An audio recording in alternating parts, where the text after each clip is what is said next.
We are delighted that you are here, everyone. And this is the Engaging All Learners in the Middle Years series. On today's session, we're delighted that Brittani Hislop, Lynda Lee, and Joanne Calder are here to share their practice. And I am Leyton Schnellert, and my co-host, Tammy, will introduce herself right now. Good afternoon, everyone. I'm Tammy Renyard. I'm a district principal in the Cowichan Valley School District and super excited to be with you today. Thanks, Tammy. We have funding from the Ministry of Education to offer this series, as well as we just want to celebrate the Rural Education Advisory, whose vision we are enacting, creating interactive PD that can be accessible to everyone across the province, wherever you are. And we celebrate each space and place and recognize that the teaching you do in those places is important and powerful, just as your families and your communities and the land are. I'm going to begin with a land acknowledgement. Today am joining you from Syilx territory. I'm so grateful to be here, living here, working here, and researching, specifically with the Penticton Indian Band. I have the great fortune to learn on the land, guided by and supported by elders. It's been a slow, important, and often difficult process as I learn other ways of knowing and being and learn to make space for those ways, even though maybe I wasn't educated often in those ways. From a Syilx perspective, one of the key ideas is Enalchenwich, which is many voices coming together. And so we really are able to draw from this powerful idea from the Syilx in Insilchin, which is we are all coming together, our many voices, learning together, growing in our own practice. We also want to recognize all of the Indigenous, the First Nations, the Métis, the Inuit people of all the regions in what is now described as British Columbia, and recognize their rights to their territory and their stewardship, which we are now being mentored in as a practice.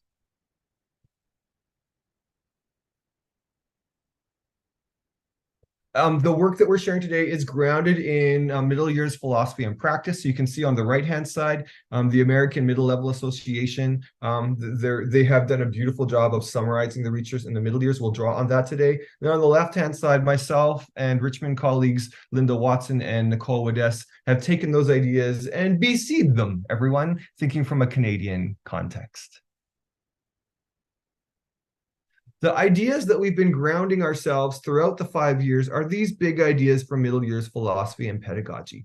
So one is that collaboration between educators is so powerful and so supportive to help us do the work that we do, whether that's between teacher and teacher, or teacher and supports teacher, or ourselves and First Nation support workers or educational assistants. When we collaborate together, we can create and think and be more than we can by ourselves. Also, middle years philosophy really focuses on the idea that middle years learners, that's 11 to 14-year-olds, are going through this incredible developmental time. And so we as middle years teachers really recognize our responsibility to mentor and support them in this really important time of growth and change, and that they deserve and need active and personal learning. Every 10 minutes, get up and move, people, because we know our students need that. Also central to this work is that we value the diversity of our students and what they bring, and we find ways for them to bring their knowledge into the classroom. We always start by activating their prior knowledge and communicating to kids that they already know something about this, and we're going to build on to what they know. Also central to this work is giving kids opportunities to learn a concept in more than one way. I know I myself, over the course of a week, try to engage with, hands-on learning and manipulatives and reading and writing and showing and doing, so that we're working with the same concept in many ways over the course of a week. And then Lynda and Brittani and Joanne have graciously agreed to share some of their practice today, which really connects to this idea of challenging, exploratory, integrated, and relevant curriculum. How can we make learning meaningful in multi-age, multi-years classrooms, recognizing that we bring our communities together, and we use assessment to support and move the learning forward. And in the end, what we're really striving for in the middle years is helping students develop a positive identity about themselves, and that they are all learners growing from where they are at, not needing to compare themselves to anybody else but themselves, to support them to grow and become even more of themselves over the course of the year. All right, so for you, my friends, you're welcome. I read a whole bunch of research this month to try to sum up what we know about multi-age classrooms. And I know Brittani and Lynda are going to want to chime in and say, but what about this? Feel free in the chat box, friends. But really, when we look across the research, it describes how multi-age classrooms or multi-grade classrooms really are bringing together diverse kids on purpose as a classroom community, seeing that diversity as strength. The real connection to middle years philosophy is that we have high expectations for every child. It's not grade 4s or this and grade 5s or that. You're all growing and I can't wait to see where you grow. And everybody's got further to go. And then lastly, we're really thinking about how we organize our classrooms and our teaching and our spaces in ways that support meaningful relationships, community, connectedness, and learning. Research suggests that multi-grade or multi-age groupings really do support kids to have more positive self-concepts and confidence because we're mentoring and nurturing them over years. We have relationship over time. And so there is a fair bit of research around the social and emotional benefits of multi-age classrooms. And then lastly, the research also says that we have to think about our design, less about what's this grade and more about who are these learners. And we draw the curriculum in within the learning that we engage in. And then we differentiate from there. We say everybody deserves different ways to show their learning or to engage in their learning. On the next slide, you might know this term. If you don't, you're welcome. Hashtag looping. Remember when we used to use Twitter? I used it to advertise the session, so don't be too judgy, everybody. But the research on looping is this idea that you stay with students for 1 or 2 years. In some of the, when I was teaching in the middle years, I taught grades 7, 8, 9 combined. And so I had 10 grade 7s, 10 grade 8s, 10 grade 9s, and all classes in the school were organized that way. And so I became a mentor for these kids. And often I was teaching siblings in the same class. Lots of cousins, I have to say, where I taught. So we just understand that looping or being with kids for multiple years does help them support them as they grow and develop and be responsive as things are coming up. And then the research suggests there are several advantages. There is actually a ton of research around increased student achievement in classrooms where there's looping or multi-age, because you're really supporting and stretching, and you're not kind of losing time getting to know kids at the beginning of the year because you already know them. Let's go, people. Let's go. Am I sounding too excited? I didn't even have chocolate yet, people. We also see that in multi-age classrooms where we see kids, or when we loop over several years, you build more relationships with parents and families. There's more participation and connection and opportunities to connect. There's better school attendance because they're connected to you. There are fewer disciplinary issues in multi-age looped classrooms because you're building a culture and the older kids mentor the younger kids. It's quite a beautiful thing. We're all teachers together. And then lastly, well, if we know kids well, we can also tailor what we're doing for students. So I know I'm talking fast, people, but you could rewatch it if you want. But there are various ways that we can organize or plan for diverse multi-age or multi-grade classrooms. One is to say, across the grids I'm teaching, what are some competencies or content that fit together? Maybe I take this from grade 6 and that from grade 7. That's cool. Sometimes it's offering a common lesson as an anchor lesson for everybody, and then breaking out for little deeper pieces where kids are inquiring into this or looking at that, or I scoop up a group, but we all start together with common learning as a community. Inquiry-based teaching is very common in the middle years as a way that we can explore something all together and build our skills, but kids can dig in or explore different topics. And then lastly, I just want to highlight, and you're going to see some of this over the course of the series, using open-ended strategies with a low floor and a high ceiling, which means like whatever you bring it, and let's go from there. And you can take it pretty far, but everything that kids are offering is welcome. So it's less of a right answer kind of approach and a more of a building our knowledge over time approach. So folks, what I love so much about what Leyton has said is when we look at kind of the middle years philosophy and the research, and we look at how our curriculum is designed and the intention around the curriculum design, there's so much overlap. It's almost like Leyton and people that really cared about the middle years got together and said, hey, we should do this for all K to 12. And so this image I have is that piece of the tree at the base being that connection that we have to the research, the connection to the opportunity we have in our curriculum and our schools, and the way that we grow the work up is going to be different depending on your context. But the intentions of this redesigned curriculum, which is getting old now, for some of you, it's the only curriculum, you know. Others in the room, it might be your second, third curriculum. Hard to say, not judging. Leyton and I have been here for a bit. So when the curriculum was first designed, what happened is there was groups that got together across the province to talk about what do we care about most and what do we want to see in the design. And so there were kind of 8 pieces that were those foundation or those rocks that they wanted to look at to say, these are the things we need to hold moving forward. This is what's in the best interest. And you're going to see a lot of overlap with what Leyton just shared, that honoring and valuing learning regardless of where and when and how it takes place. Us as educators taking on that role of coaching, mentoring, activator roles to help students find their passions and guide them. Learning experiences are not always separated by grades. So the intention in this redesign was to acknowledge that that isn't how learning happens. We aren't batch processing kids by grades. Like, having students have the opportunity to not be separated by grades is what's valuable and supported in the research. Learning experiences are integrative and involve relevant applied experiential opportunities. Again, core of what Leyton's saying, that's so important in the middle years. Ways and rates of learning are personal, and we move to a proficiency-based approach. And again, I think that opportunity to really lean into curricular competencies and what matters most as we're supporting students with the learning. What's the thing that they need when they leave us? Reporting is ongoing. Again, we know that formative and ongoing communicating of how students are doing is critical to their development, essential to families to understand what's happening, and again, a core piece of the intent of the redesign. Flexibility for personalization. This is for students and teachers. I think there's such an amazing opportunity for us to have the flexibility to be creative and contextualize the work. And I love the examples that you're going to see today from educators who have really live into these intentions. And the other piece was some kind of summative piece for students to demonstrate what matters most to them. So something at the end where could be the end of a project, could be the end of a year, could be the end of grade 12, but this opportunity for students to really embrace and celebrate what mattered most for them on their education journey.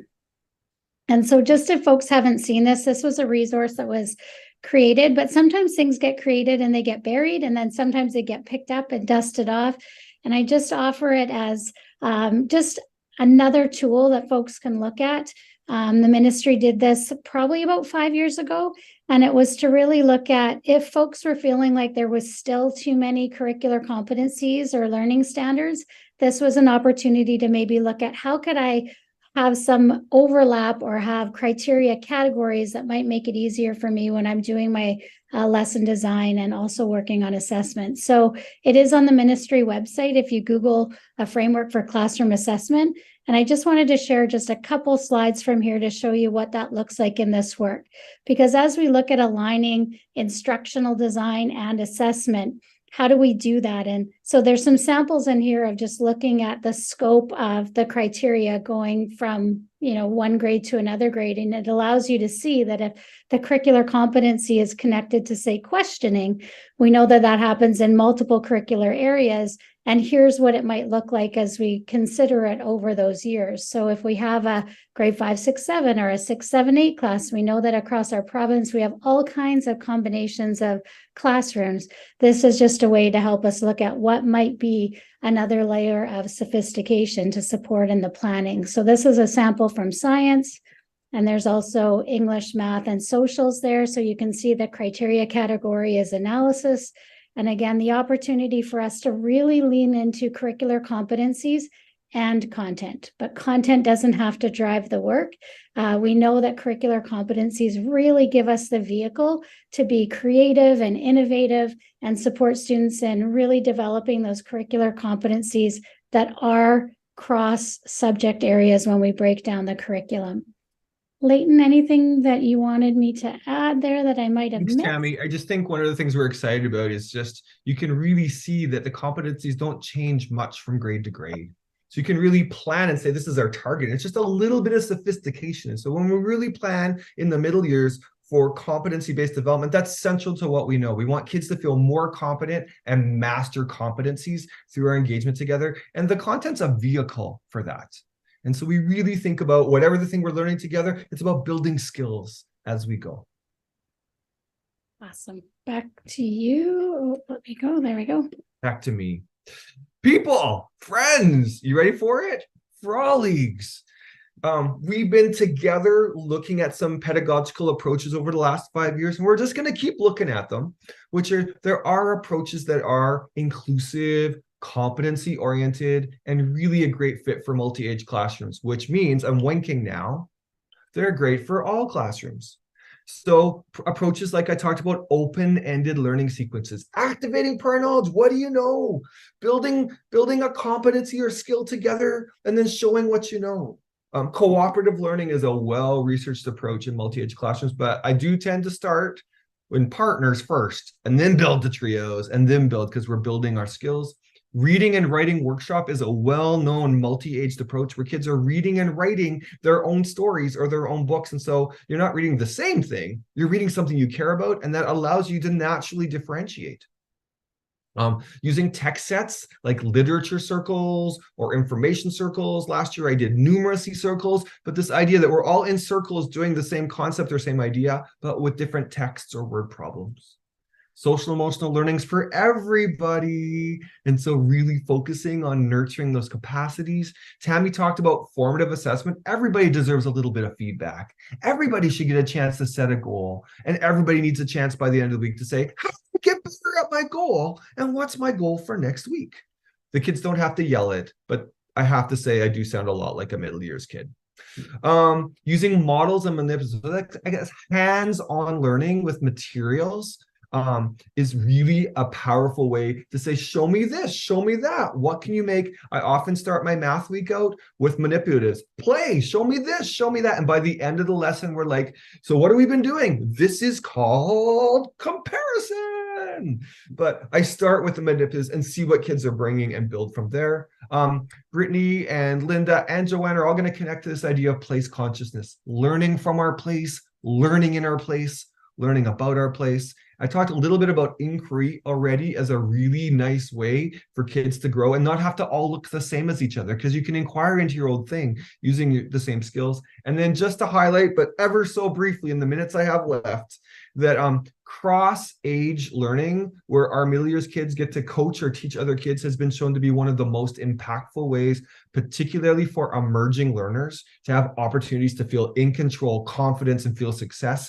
because they're scaffolding or coaching other kids who might be younger or have other developing areas in ways to say, I taught you. And I've had some really nice research experiences in reading in particular, where kids who are emerging in grade 5, 6, 7, 8, 9, and 10 are coaching younger kids who are more emergent than them. And they master the reading strategies because they're getting ready to teach the younger kids that. Plus, they practice with those accessible little books to help those other kids do that work. Okay, I'm not supposed to talk too much about this slide, but I can't help myself. I'm going to finish with one example from my brilliant colleagues, Kim Ondrick and Danica Hardy. And so here's a little example where they designed this inquiry approach, starting out with like saying to the kids, people, we're going to think about social justice. And the kids are like, okay. So we're going to go to the next slide. And what they did is they looked at the curriculum and said, oh, look how similar the content is between grade 7, grade 8, and grade 9. Grade 7 is about relationships between these different kinds of proportional thinking and circle graphs.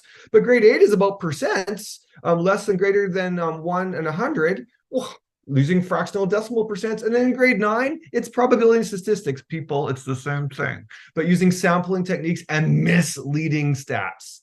My favorite thing, misleading children briefly until they're like, wait a second, Mr. Schnellert, wait a second. We also looked at the curriculum, and the big ideas in math are overarching across the content areas. So what they did is they said to kids, you are going to have to find a social issue, so an epidemic or a natural disaster that agitates you, something that you hope doesn't happen again. Then they have to like make a group or find a group. We can work on that together. We can make good decisions together that, you know, they haven't already just been working with. And then, because there's a threat of reoccurrence of this issue, we did this in 2016, here are the things that you're going to do. These are the criteria that you're going to have to address. There's lots of ways to do it, but these are the things that we're going to work our way through and coach you through as we do this. Here are some questions that can help you guide your learning that we'll be looking at together. You might not answer all of them, but they help us think about what are we trying to find? What are we figuring out? So it gives us something with this open-ended approach where we're all using proportional thinking, ha ha ha, but we're doing it based on our own thing that we're pursuing with groups. Also, as we move to demonstrating our data and making our presentation, we do want to make sure that we have a good sense of these things that we've been teaching. And we've been teaching the math all week, every week. But it's a chance to say, before I make my circle graph, maybe I should just try a couple circle graphs again, just to remind myself. And I'm not quite sure I should talk to Mr. Schnellert to say, they call me Schnelly. Schnelly, I'm just not quite sure how this works anymore. And I can do a little reteaching with a small group because we learned it together, but that doesn't mean we all picked it up together. And there, my friends, same thing, just some examples of some practice things as we go to representing our data. Remember, we've been teaching these approaches during the unit, but as we get to demonstrating what we've been learning about our disaster, we want to be able to compile them and revisit these things that we've learned to apply it to things we care about and we want to teach others about. Woo! Well, people, I realize it was like drinking from a fire hydrant, or at least a well-caffeinated colleague. So we invite you in the chat box, everyone, to warm up those fingers, warm them up, and choose one of these prompts right now. And please start your thing in the chat box with one of these. So something I want to hold on to is, or something I want to grow into is, or something I maybe want to let go of is, or an idea I already have around organizing learning. These could be things you're like, yes, I'm doing this, I want to do more. Or maybe you're like, maybe I need to think about this. I'm delighted to introduce Lynda Lee and Brittani Hislop, who are going to introduce themselves anyway, but who are teachers in Richmond. We have been brought together by this project because I was out looking for folks doing multi-age work, and they came highly recommended. And it's just been a delight, Brittani and Lynda, to learn about your work. And thank you so much for sharing your work. I know it is both scary and humbling at the same time, but I just want to set the context once again, folks. This is a community, right? We're not here to replicate each other's work. We're celebrating each other's work. And so Lynda and Brittani, I know your work will be an inspiring example, not to suggest that everybody should go do all the things you're doing, but it's just wonderful to take some inspiration and see some ideas from other folks. So over to you, colleagues. Thank you. I'm Lynda Lee. And I'm Brittani. And we both teach at Manoa Steve's Elementary here in Richmond. And we teach in the neighborhood program, which if you're not familiar with what that means, sometimes we have programs that have other programs. So we have a school with a different stream as well, French sometimes or Montessori. But we teach in just the everybody neighborhood program. We teach grade 5, 6, 7, and we are very privileged to teach in the Sturgeon Bank estuary. We recognize that we teach, learn, and play with ideas with our students in this area that has been cared for by the Musqueam and is on stolen land. This is a land that we've come to know over these last few years with our minds and our hearts and our bodies and our souls. It's also a land that knows us. So this is a profound Indigenous concept that we are learning, that when we are in the land, it can also take part in the giving and the knowing. And the land has been such a rich part of our co-teaching and our and the collaboration that we have with our students too. So why the multi-age for us? This is the origin story that we have. We were both teaching a 5, 6, and 6, 7, 2019. And during that time, we saw many grade 7s coming up, and we saw many grade 5s coming up that just needed some extra care and that social emotional learning. So we thought, well, why don't we combine, and that way we can support each other while we're supporting these students. And then COVID hit. Yeah, so we initially were going to have 2 5, 6, 7 classes because we wanted to break up these social dynamics. We're in a program where everyone has been together since kindergarten, and if you're in the neighborhood, you're going through all the teachers that happen to be in the building. There's no choice. But then COVID hit, and we decided, since we're cohorted together, if any of you remember that experience where you were only allowed to be Yeah. potentially exposed to one other class. That was our classes. So we thought, actually, never mind. Let's just be exposed all day, every day, all the time, and do this together and go through what that phase of our teaching career had to offer. And a big part of that being both of us teaching and our students, we had 40 something students with the two of us, and we were told you need to be outside. And so we did that. We put on our coats, and if you can look at the picture, we put on our hoodies and we went outside. We took all of our learning outside, and we haven't gone back since. We haven't gone back inside since. So we still love the mornings where we're able to take the students out. And by being outside, we've discovered the land, and the land has discovered us as well. Yeah. Through this, now we've been doing this for a few years, we've really come to live out some of the research that we've been reading and learning about in how this model of multi-grade and collaborative teaching helps our students both socially, as we set out to do, but then also academically in a lot of ways. So we are able to build relationships with our students, as Leyton had earlier talked about, and not just with our students, but with our families as well. I think we have one family that has now been with us for 10 years. So there's siblings there that come up, and we scoop them up, and so we get to know the families well. The communication is open, and because of this looping, we have trust that we built, and that's so important for students.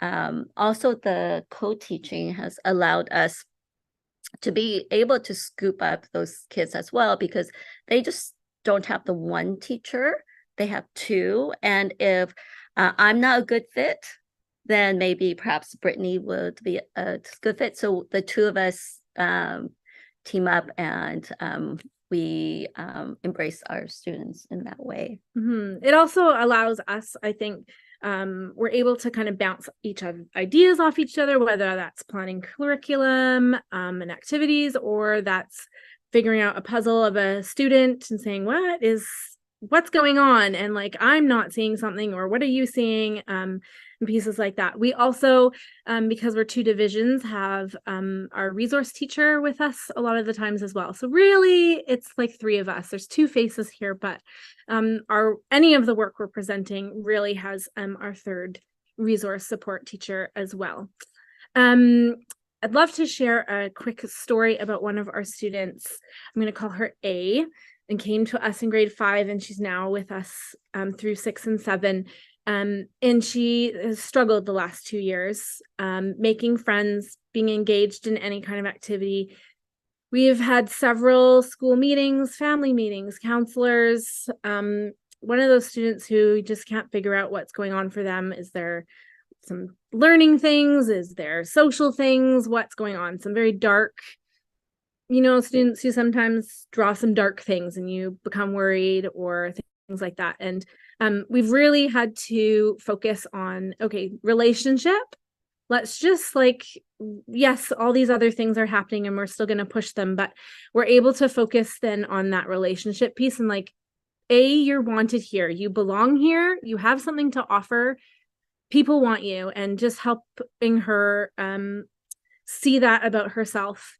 And this year, it has been so amazing, because we didn't do anything different, but she came in ready to engage, ready to learn, ready to complete work, ready to work hard, lead others. She's making friends with people right away, and you can just see her blossom.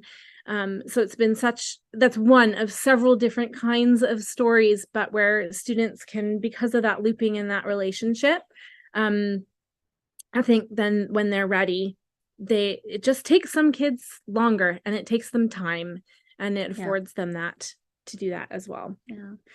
we're often asked if we would ever go back to a single classroom and just teaching on our own. And because, you know, we have sometimes, actually this year we have 54 students. So, but the answer is always no, because there's a common thread with the 5, 6, and 7, and the looping. They're just, it's so rich that we found for us as well as our students. Mm-hmm. So what do we do to make it work? Our typical day is the same every single day. So it's very structured and then very fluid at the same time. We collaborate on all aspects of teaching, from the yearly planning unit to the individual lessons and those pieces. So our typical day kind of has 2 main parts that you see there. Are the group learning with collaborative activities outdoors, which you'll see on the top pictures, and that right one in the middle. And then in the afternoon are independent activities and mini lessons that it's more indoors. So you'll see the pictures on the bottom there that have to do with that. And then in the afternoons, we transition to come inside the classroom, and there students have many options. They can work at their seat, and they all have a home seat, but they're free to move around the classroom. So if you see in the picture on the left side, right in the middle, see students choosing those home seats.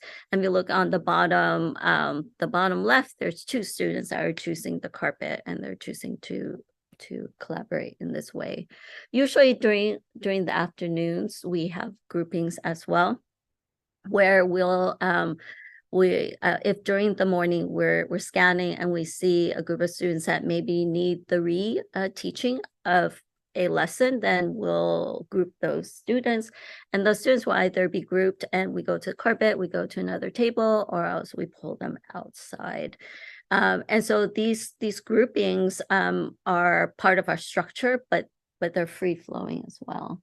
Yeah, and those groups allow us to normalize a lot of things. If you need technology, there's technology. If you need to be retaught something, you can be retaught something. If you need to ask for help about whatever, we have times where students sign up for mini lessons as well, then that normalizes them being able to control that piece of their learning. If you need to teach somebody else to be a better learner, you are welcome to do that. It also normalizes things like other supports that come into the school, like counseling or SLP, speech language, because kids are being pulled. That's the time where all those things happen, and it kind of normalizes it as well.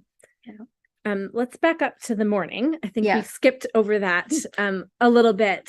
Do you want to talk about so during the morning, when the students first come in, they sit down and they plan their afternoons, and so their agenda now becomes their own. So it's not sent home for a parent to check off or sign, and it's not brought back. They keep their planner inside the school 24/7.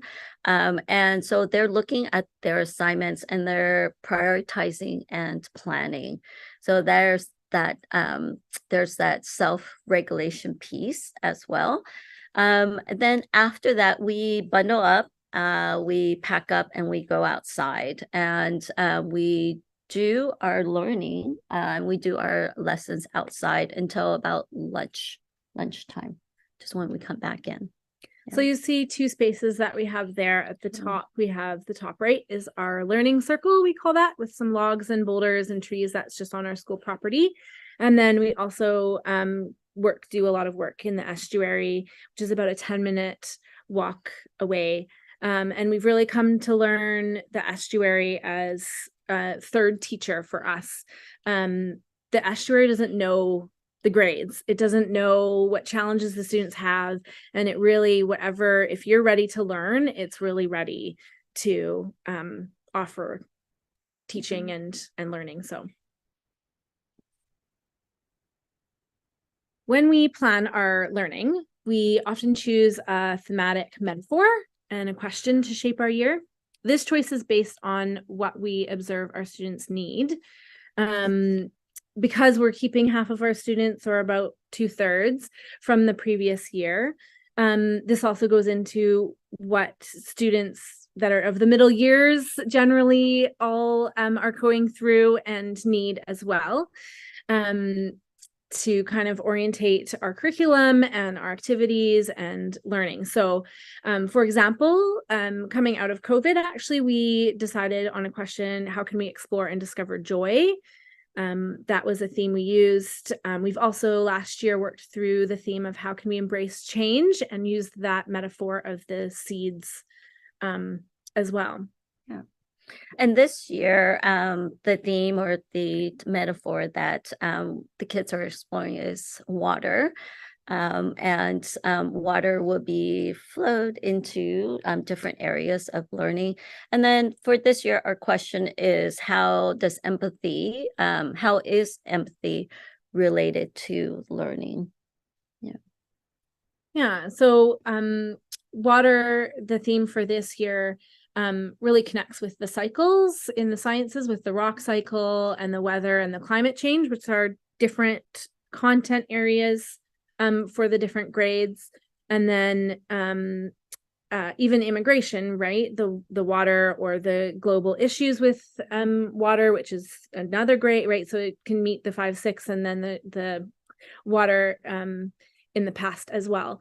And so you're able to kind of connect all the content to a metaphor or a theme and pull it out like that, as well as Tammy had pointed out the skills. So we're really focused on the process of learning, and we really plan, and that kind of can stay the same, because the kids that we're always getting are going through the same kind of process developmentally, where we're focusing on this is what questioning would look at the different grades and across the different subjects as well.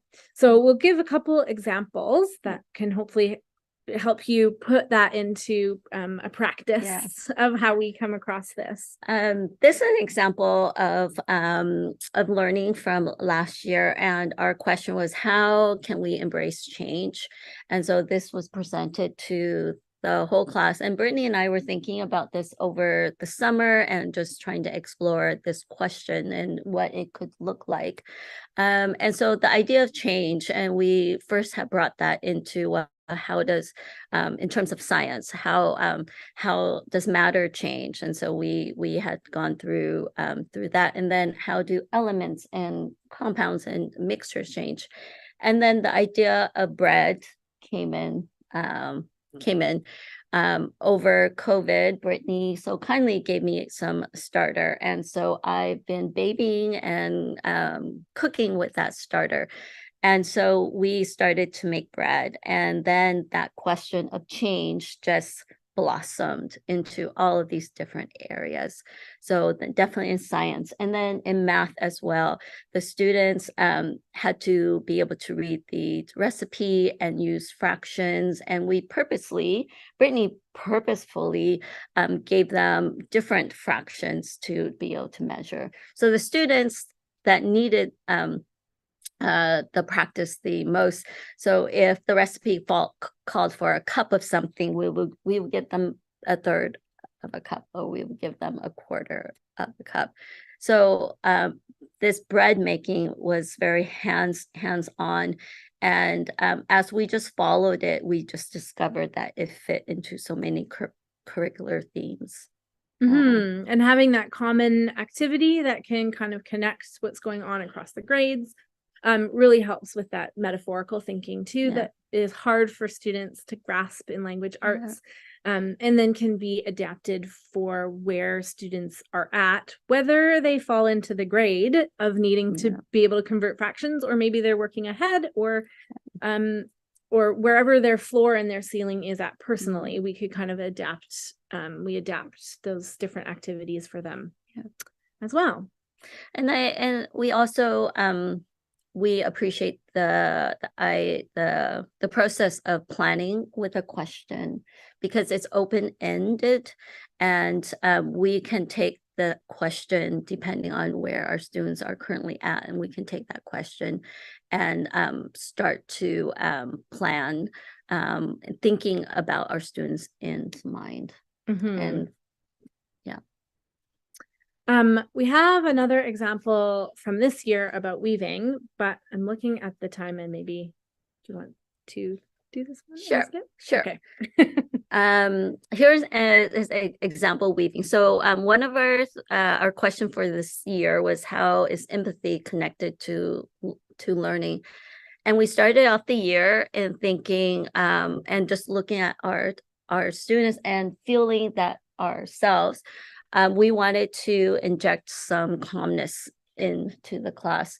And so we started to weave. So there's a picture of our students all taking different colors, and the students had written a poem about the colors of me. And so they took colors that represented themselves, and then they weaved it into their little squares. The weaving, though, had really been able to support the social and emotional learning for all of our students that came in very anxious. We have a grade 5 student who just came in and was angry and anxious. But they just gravitated to weaving, and we can just see the changes within the student in just a short amount of time. Also, that empathy piece for us, if you look in the back, students, once they have their pieces done, then we sew them, and we're creating a quilt. And so that represents the learning of all of us, because the pieces of weaving are all different. And so everyone with their differences coming to build a whole.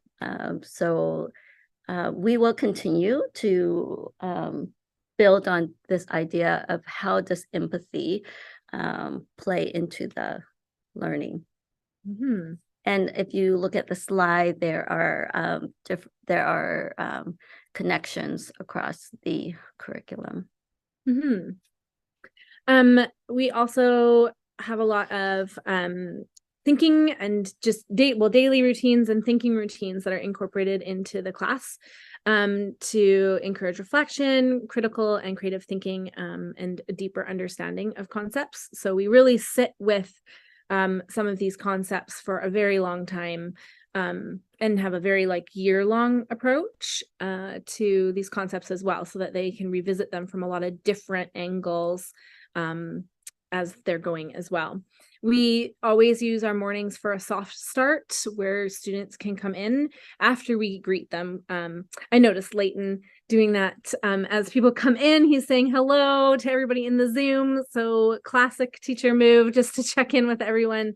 That's important to us in the morning. And then we have students do a soft start. Generally, they're the same kinds of routines that students are used to, so that we're able to follow up with anyone who needs to be checked in on, that relationship building, or following up with various things as they're planning for their day, and they're doing a soft start as well. Yeah.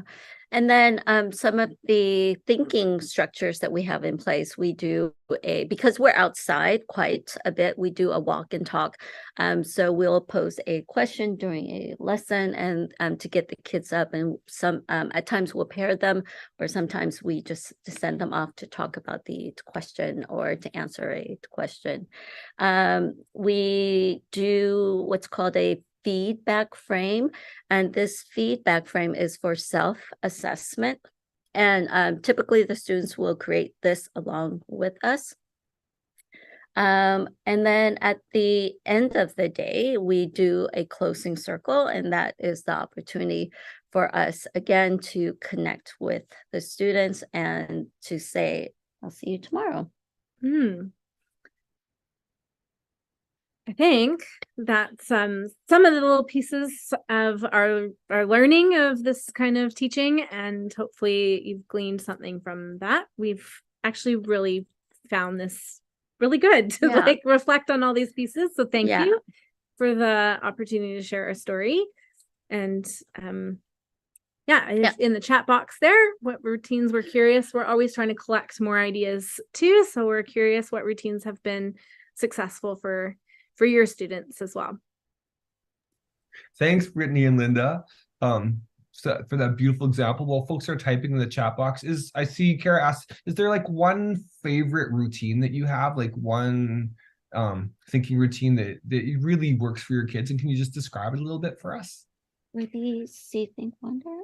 Yeah, I think probably see, think, wonder, the walk and talk. So Yeah. The secret with the walk and talk, if I can add on to that, is that they have to check in with a teacher. So often they're coming back from their walk and talk and they're checking in, and usually oftentimes we actually have like 3, because we have our resource or another volunteer or EA or something.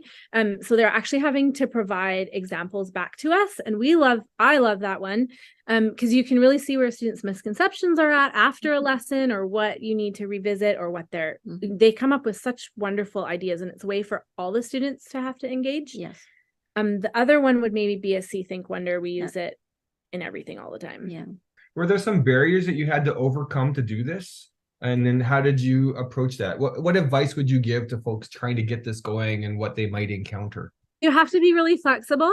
Yeah. And be like open communication. So whoever you're doing it with, I think you need to just be very like comfortable and candid. Like, this is working, this is not.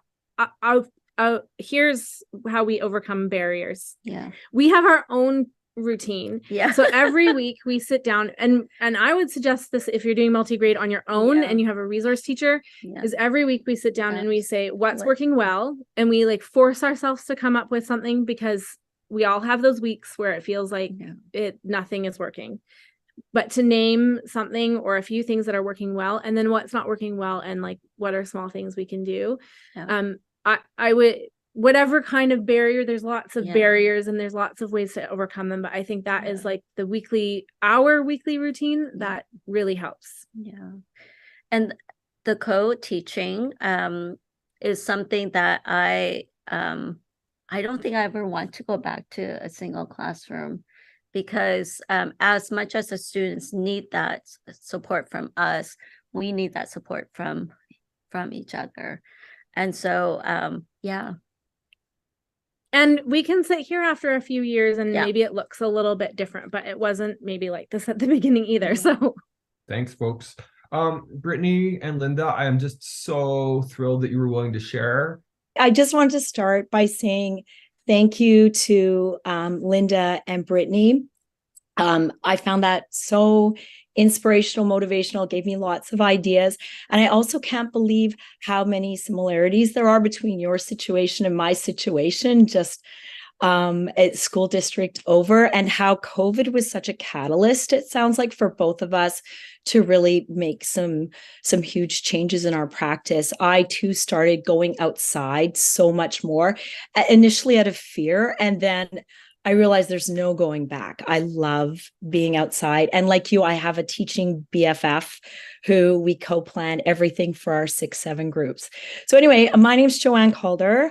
I am a grade 6 and 7 teacher at Beech Grove Elementary in the Delta School District in Tsawwassen. I do have a website where a lot of the things I'm sharing today, if some of them interest you or you want to have a closer look or tweak them for your own, feel free to have a peek on there. I've also started, and my teen and young adult children say it's so cringy, but my teaching BFF and I just started getting into the world of TikTok and been making a weekly middle school minute, we call it. So if you're looking for good novel ideas or things that we like, feel free to tune into that as well. I would like to acknowledge that I live, work, and love my life on the traditional territory of the Tsawwassen and Musqueam First Nations and all of the Hunkaminam speaking peoples. And I appreciate this more and more every day as I get out with my students. The picture I've put here is of my 6-7s out. We at 2 start our day and do an hour typically outside every morning to start our day. Then we typically come back in and go back out again in the afternoon for more learning. So this is a picture of us. We are very lucky that we have, we're quite close to the beach, like you, close to a waterway. and we can learn from the land. But I've been thinking about this, and really you can do this sort of thing anywhere, even in a very urban setting or a very rural setting at that as well. So today I wanted to focus on talking about designing competency and inquiry-based units for multi-grade classrooms. I've really changed my planning over the years. I figured out recently, this is my 30th year in a classroom, British Columbia classroom, and my teaching has really evolved and changed over the years. And so here's just a snapshot of where I'm at in that journey now. So switching over from being very content focused and product driven to competency focused and process driven, here are some advantages I've observed personally from making this shift over the years. So one, having an overarching question across multiple subject and content areas allows students to make deeper connections. You can easily incorporate all of the core competencies. It provides a way to authentically embed Indigenous ways of knowing, such as outdoor learning, connecting with land, community, and elders, developing identity. It improves engagement of students, I find, by using real, authentic, and real-life problems and questions. And it makes it easier to differentiate learning for all of our students, especially in multi-age. And really, I'm a little envious that you also have 5s in the mix. I think that's ideal. I don't know if I can convince our school district. They prefer to keep single grades, and we have to argue every year that we want our 2 6 7s. We don't want a 7 and a 6 7 because we really enjoy the variation in developmental stages. Okay, so I'm going to give you 3 examples of what this has looked like in my classroom. So 2 years ago, I'm going to use we. My BFF is her name's Nancy Klassen, and we plan and execute everything together. We do spend parts of the day in our own classrooms, but we come together multiple times a day. So this first one came about, my husband was actually working on some things with accessibility in his job as an engineer. And I started to think, that's actually a topic that my students might really embrace and be interested in. So I came up with this question, and I thought, what do I want our end product to be? And my husband had told me that he was working with our local community of Delta with the brand newly formed accessibility committee. And I thought, wouldn't it be nice to get a student's perspective, children's perspectives, middle schoolers' perspectives on what accessibility was like for them and what they saw as a vision in the community. So I thought our end product would be to make some decisions about recommendations for this committee. And that was the task we set out to do. I wanted to make it multidisciplinary, using lots of different areas of the curriculum. So for language arts, we incorporated a lot of picture books, such as there's a Norseman in my classroom.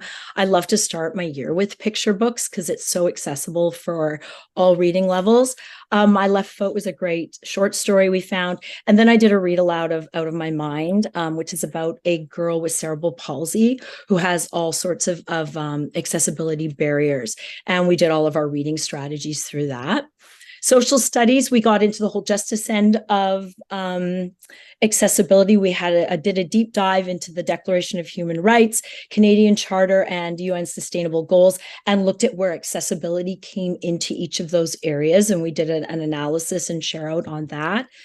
For STEM, we did so many things that were, and I have to say, this is one part of the curriculum where I am quite systematic is with my math content. However, with these big questions, I try and pull in as many different content pieces as I can to take them off our plate of our sort of day-to-day, more structured math instruction. So for here, we we explored what is the slope of an ideal ramp into a building. And we walked all around the community. We learned to use our protractors. We did an open-ended project where they had to design a ramp. And then everybody in their partners came up with what they thought the ideal degrees would be. And what they initially thought, like they were saying, 45 to 60 degrees. But when we actually got out there, the ideal ramp's only about 10 degrees. And they quickly figured that out as they started testing it out. Later in the year, when we came to our geometry unit, really, it was a 20-minute worksheet review of using protractors. And because we had done this authentic task, they all remembered it. Like the retention of their understanding was phenomenal. And you know how kids, when you do protractors, they always look at the wrong side of numbers, and they start and it's a 10-degree angle, but they're saying it's 170 degrees because they're looking at the numbers the wrong way. This group of kids didn't do that. They got what 10 degrees was. They got if they were reading it wrong, that it didn't make sense. So it was really interesting to see how meaningful that was. We actually have a couple of teachers at our school with mobility barriers. So one of them lent us her walker. She came down the hall and said, "What are you doing?" Because we'd rented a wheelchair from the local pharmacy. So this was a task where they had to figure out how wide does a hallway need to be for people who have mobility devices to effectively turn, to be able to turn around. In small groups, we each created 3 questions and then went and took a sample and did a survey, put all of our questions and our data together. And then we learned how to do all types of graphs based on our information we found. They also, you can see here, I've made a comment. We learned all about qualitative and quantitative observations, how to take detailed observations. They each did an analysis of accessibility in their own homes. And then some of them, they had to pick an alternative environment. So some people did their dance studios, some people did an outdoor space. And then this was during COVID, still 2 years ago, when we weren't allowed to do any sort of field trips.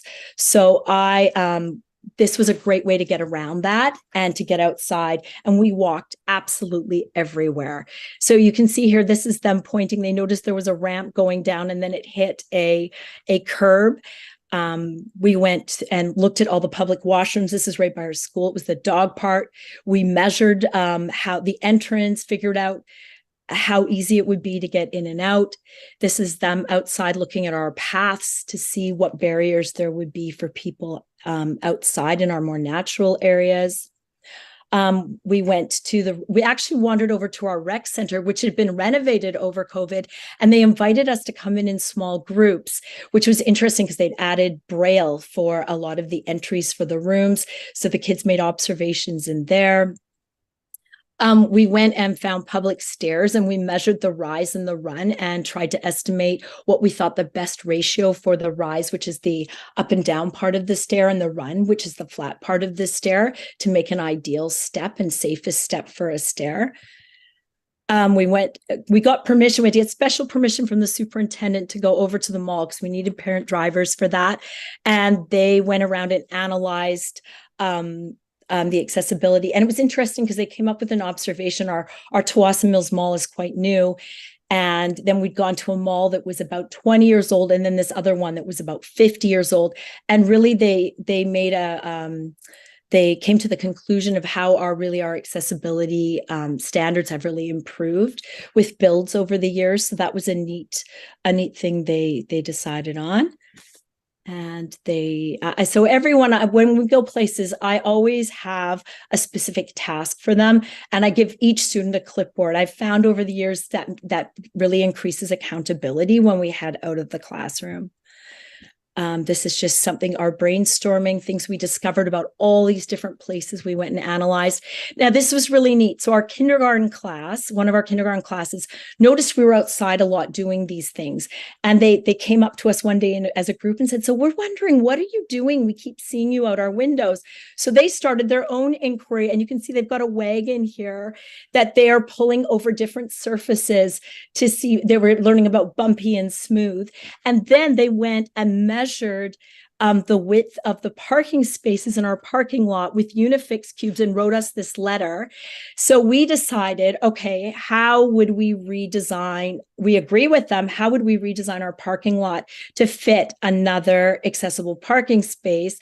And so this was a bit of an extension activity where there were 6 students who really got the math we were doing quickly. So I sent them out to the parking lot to redesign the parking lot to make room for another accessible parking spot. And how would they change the dimensions of the existing parking spaces to make that fit? This just touched my heart, so I had to include this. We ended up, the kindergarten class ended up interviewing us about accessibility. And we ended up interviewing them. And one of the questions was that one of my students asked, what does the word accessible mean to you? And this is a kindergarten student. Wherever in the world you are, you can do anything you want.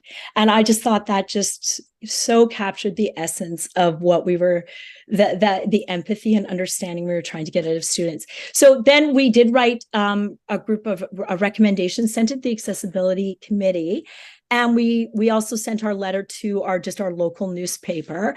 And then we got just community connections. We got this amazing letter back from this woman who I think she was over 100 years old and was in one of our local care homes. And she wrote us all her suggestions about accessibility with her aging body, the things that she needed accommodations for that she didn't used to.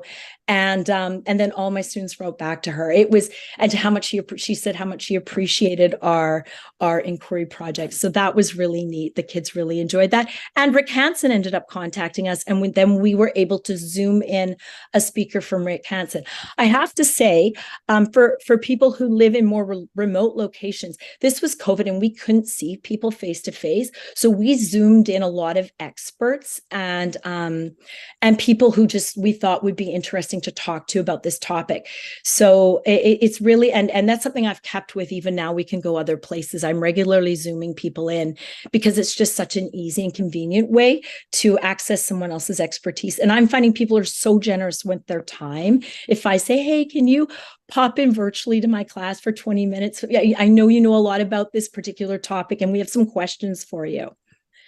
Okay, I'm just going to do this second one really quickly because I want to get to the third one. So second question that this is a bit of a long story how I got into this one, but this one goes right back to the 1990s with my teaching and it's evolved over the years. And now this inquiry question is constantly on the go in my classroom. I have this up on a big poster board at the front of the class because I talk a lot about justice, fairness, equity, equality, what the difference between those words are, what makes a just and fair society. That being said, most years I do a deep dive into this inquiry question as well. A few years ago, I actually ended up writing 3 units for my PETA and the Justice Education Society. And these are all, you can get them through my website or my PETA. But I take some variation of all these questions and put them together. So the grade 5 one are what are some ways the Canadian government's been unsuccessful in meeting the needs of all Canadians through its government rules and laws? The grade 6 one, which is really the overarching question I like to use, and I pull from the grade 5 and 7 ones. And the grade 7 one, how's the concept of justice evolved since ancient times? So those are 3 full units, which you can access and use for free in those spots. And how I like to pull other things in with this question is I love to get into dystopian novels. The Giver, that's one book I always come back to. I just really enjoy that book. We always do comparison writing between the Giver book and the movie. And then we connect systems of government that we're learning about and the sort of idea of fairness and justice with this particular dystopian society. Sometimes I always read that one aloud. Then sometimes I go into literature circles with all kinds of dystopian novels. My class this year's super into mysteries, true crime. I'm having trouble finding age-appropriate true crime, but that's something I'm working on because they keep requesting it. But we're going to do a deep dive into mysteries with this question a little later in the year. What I like about this is there's lots of fine arts that I'm able to pull in. We always do a mock trial and we go to a courthouse. You may not know this, but the courthouses all over BC welcome students to come in for a field trip. Lots of art with the human rights, and then tableau. It's just a little drama activity where they make a still shot of different scenes in different picture books. Once again, I love using picture books for this theme as well. Forensic science, something I often do concurrently because it ties in. And somebody was talking to me, a student teacher I had came to see me and said, I'm so stressed. There's a year 1 and year 2 science, and I've got a 6 and 7 class, and I don't know how I'm going to do, or no, she had a 5-6, but everybody else was 6-7, but it was her grade 7 year to do the science, but she had her 5s and she didn't know how she was going to. I said, oh my gosh, don't even worry about that. do something with a much bigger question and just focus on the competencies. So that's what forensic science is. That's so great. It gets a little bit into the chemistry and the content, but it's so great for addressing so many of the competencies in our science curriculum, especially. This one, once again, tons of great guest speakers, police liaison officer, law courts, police museum, lots of different things you can do with justice. Okay, this is one that's still a work in progress for me, but it has so much potential and so many directions to go in. I actually started this last school year with my class. We began it in September, and we actually carried it through the whole year, and it was a major focus until about February. That was our primary question in our classroom. So how do our human-made systems impact our natural systems? So the underlying thing we were looking at was really climate change. And I made one sheet that we used over and over and over again. And the kids did not get tired of this. And the questions were so deep, yet easy enough. We're talking about low level, high ceiling. Everybody had their entry point with this, but then people could take it to the next level. On the backside of the sheet, I had spaces for drawing a diagram or a picture of the system that we were analyzing. So for this, we started just with our classroom as a system at the beginning of the year and had a look at how the classroom runs. And I talked about the systems I typically had in place most years and asked them for suggestions on improvement on our classroom systems or systems that would work specifically for the group of people we had in our room that year. So we did an analysis of that. Then we started to look at our whole school as a system. Then we looked at our school district as a system with our school as a subsystem and then our classroom as a subsystem of the school. So you can see it actually can get your mind going and going and going when you start to think about all of our how systems are connected in our world. And then we talked a lot about natural systems versus designed or human-made systems and what the difference between the two. With this, we got out and about, and I love this because you could do this anywhere in our province. You could be somewhere super rural and go out and just look at your water systems. You could look at, I was thinking, I have my husband works up north a lot, so we have a place near Vanderhoof in a very rural area, another home where we spend time. And I was thinking, well, how would I do this here?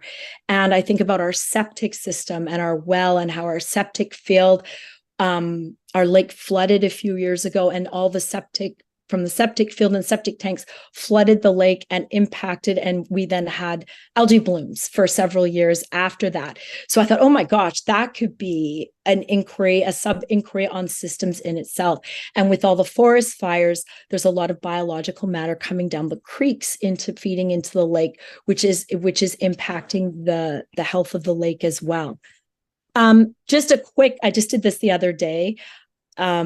Here are some systems that I just found in the 5, 6, 7 curriculum. So you can see a mix of natural and human design systems, body systems, social systems, justice systems, communication, solar systems, system of government, economic.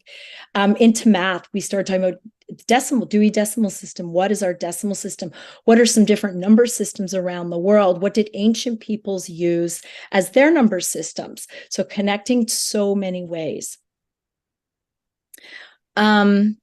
Once again, we went everywhere in the community. We walked and walked and walked at the beginning, and then we got on the buses because they're free in Greater Vancouver for kids 12 and under. So we went all kinds of places. It did not, and what I loved about this is most of these field trips did not cost us a dime. So rec center, I phoned up the rec center and said, hey, can we come see? We want to talk about the recreation system. Library, we have our Fraser Valley Regional Library, which stretches all the way to Boston Bar. And so the librarian talked at length about the system, and everyone sat and filled out their system sheet. We then went to City Hall and talked to our city planner. We went to the mall and thought about all of our systems of goods and how we transport goods. We then went to the Port of Vancouver to talk about that on a larger scale. We went to one of the kids' dads worked at the Richmond or at Lulu Island wastewater treatment plant. So we went there and saw how do we deal with all of our waste? And the kids had never thought about that. We went to the Surrey Courthouse. Once again, I was then feeding in our justice systems toward the end of the year and focusing on that. And we went court watching for the day, didn't cost anything.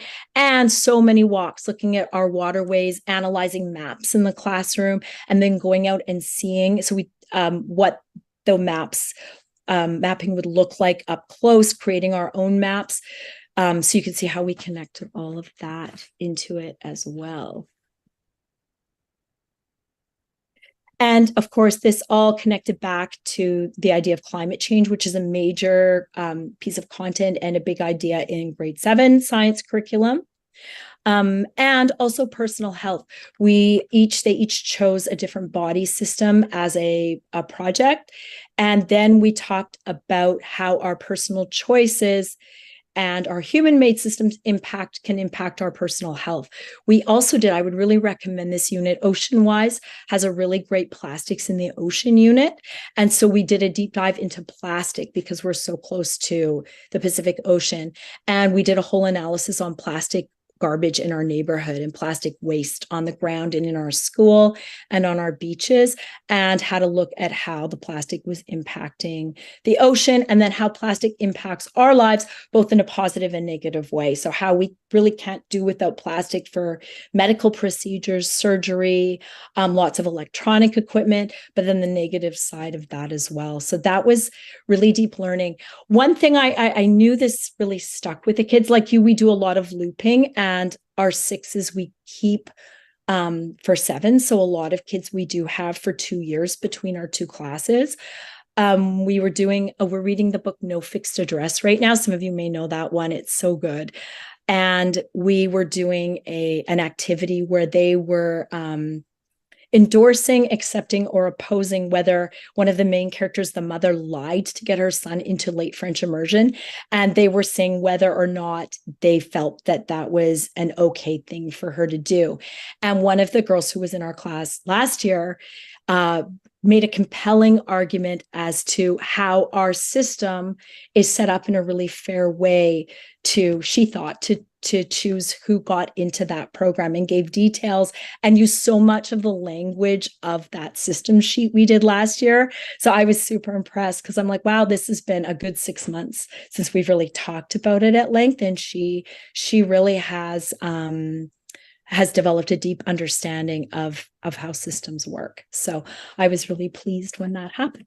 Thank you so much. And once again, I do have a website. All this stuff is for free on there that you've seen. The only thing, I don't have any of my systems stuff up there yet. It's still a work in progress, but everything about my first 2 examples you can find on there. So if you want to have a look, and if anyone would like that system sheet, I'm very happy to email it to you.